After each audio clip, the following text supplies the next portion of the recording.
আমাদের প্রত্যেকের জীবনে কোনো না কোনো সমস্যা আছে। কারো জীবনে সমস্যা বেশি তো কারো জীবনে একটু কম। ঈশ্বর সেই মানুষটাকেই বেশি সমস্যায় ফেলেন যে মানুষটাকে তিনি খুব ভালোবাসেন।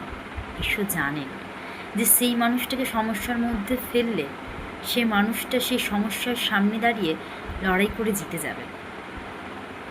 তাই তিনি সেই মানুষটাকেই সব থেকে সমস্যার মধ্যে বেশি ফেলেন।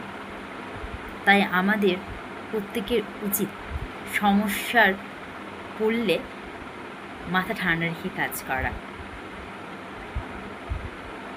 সমস্যায় পড়লে কখনো আমাদের ভেঙে পড়া উচিত না।